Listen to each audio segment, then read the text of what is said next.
All right, we're about to jump into one of the most puzzling, most debated verses in the entire Quran. This is a real historical and theological mystery that scholars have been scratching their heads over for centuries. So let's get right to it. Okay, so here it is. Quran, chapter 9, verse 30. And it makes this really direct, kind of startling claim.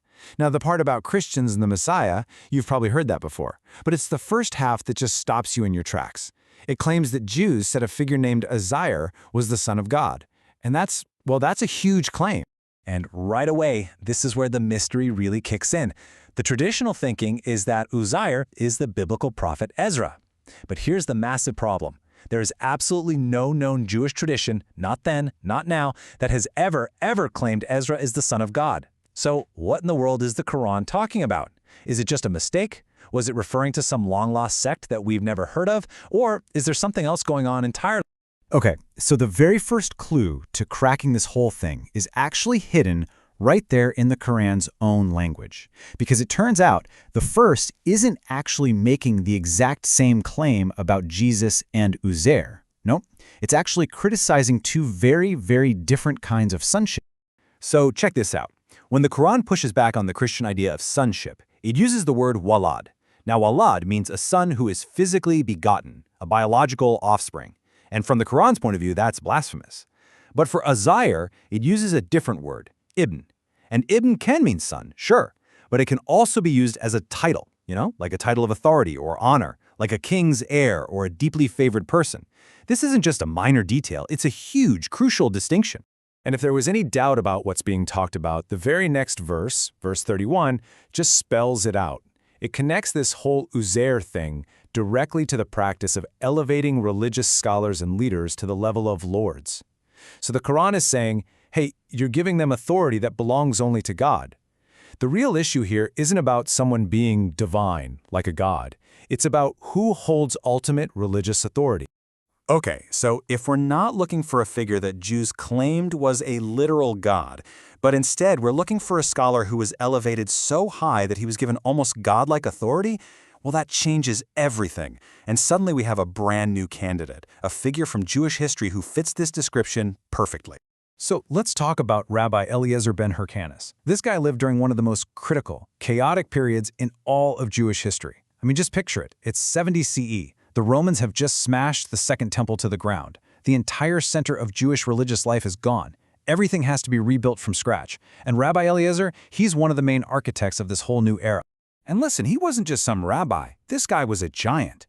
His legal opinions are quoted hundreds and hundreds of times in the Mishnah, which is like the foundational text of rabbinic Judaism. He was an absolute titan, a towering figure whose authority was the stuff of legends. And this is what really sets the stage for the incredible, almost unbelievable claims that started to circulate about him. All right, let's start building the case. Clue number one, and it's a doozy. We're talking about his knowledge. The rabbinic traditions don't just say he was smart. They talk about him having a level of wisdom that sounds, it sounds almost superhuman. Get a load of this. This is a quote attributed to Rabbi Eliezer himself. He basically says that if you took all the oceans and turned them into ink, and all the reeds into pens, you still couldn't write down everything he knew and taught. I mean, think about that. That is a claim of basically infinite knowledge, a quality that's usually only reserved for God. And here is where you see the clash of worldviews so clearly, because the Quran uses that exact same imagery, the ocean is ink, but it says that's what you need for the words of my Lord, for God's knowledge. So from a Quranic perspective, when a human scholar is described with that same metaphor, a major line has just been crossed. But the claims about him didn't just stop with his knowledge of this world. Let's get to clue number two. His peers started to see his authority as something that stretched beyond this life and into the next. His teachings weren't just seen as guidance for how to live, they were seen as the key to salvation. I mean, just listen to what other top sages of the time said about him. They said his teachings were better than rain, better than the sun, even better than your own mom and dad. And the reason why is so important because, they argued, he provides you with benefit not just in this world, but in the world to come. He has a salvific role. And again, from the Quran's point of view, that's a job description that belongs to God and God alone. So you can already see the claims piling up around Eliezer are just extraordinary. But now we get to what might be the most dramatic piece of evidence of all. It's a famous story from the Talmud where it seems like heaven itself steps in to back him up. Okay, So here's how the story goes. It's called the Oven of Achnai. Rabbi Eliezer is in this big legal debate, and it's him against all the other sages. To prove he's right, he starts performing miracles. A tree literally uproots itself and moves. A stream flows backwards. The walls of the study hall start to cave in. But believe it or not, the other rabbis are like, nope, not convinced. So Eliezer makes one last, ultimate appeal. And then a voice from heaven, a bot call, echoes out and says, "Why are you arguing with Rabbi Eliezer? The law is in accordance with his opinion in every place."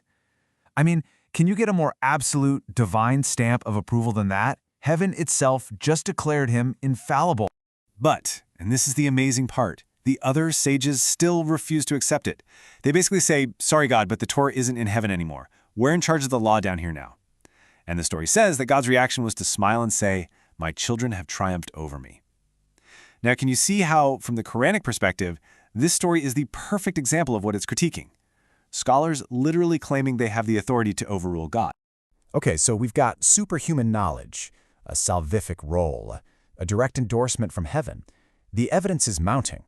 But now we come to what you might call the smoking gun, the most direct piece of evidence that connects all these dots right back to that phrase, Son of God. And here it is. In a classic Jewish text, the Midrash Tanchuma, there's this incredible story. Moses goes up to heaven and he hears God studying Torah. And God himself is quoting a legal ruling from a rabbi who hasn't even been born yet. And how does God introduce him? He says, my son Eliezer says. There it is in black and white in a Jewish text, God himself calling this specific, highly authoritative rabbi, my son. So we have the motive, we have the evidence. The last piece of this entire puzzle is the name itself. How do we get from the Hebrew name Eliezer to the Arabic name in the Quran, Uzayr? Well, it turns out it all comes down to linguistics. Okay, first let's look at the Hebrew name Eleazar. It's actually two words put together. You have El, which means God, and you have Ezer, which means help. So put it together, and Eliezer means God is my help. The name of God is baked right into his name. Now, look at the Arabic name, Uzayr. Linguistically, it comes from the exact same Semitic root for help, that az-zir sound. But look what happened. First, the El, the part that means God, has been completely stripped out.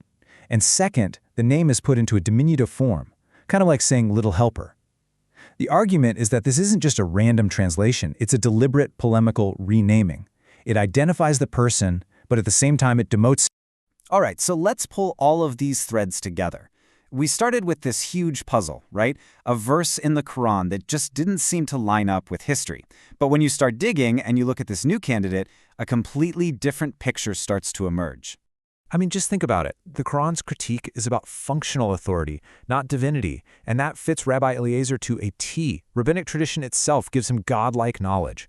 A voice from heaven declares his rulings are always right. A Jewish text from their own tradition has God calling him my son. And to top it all off, the name Uzayr is a perfectly plausible, if critical, Arabic version of Eliezer. All the pieces just click into place. The case is incredibly strong. So, we're left with this really provocative thought. What if the solution to one of theology's greatest puzzles wasn't buried with some lost, obscure sect?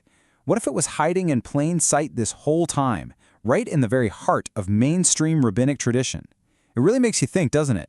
When one religion's highest form of praise becomes another religion's most pointed critique,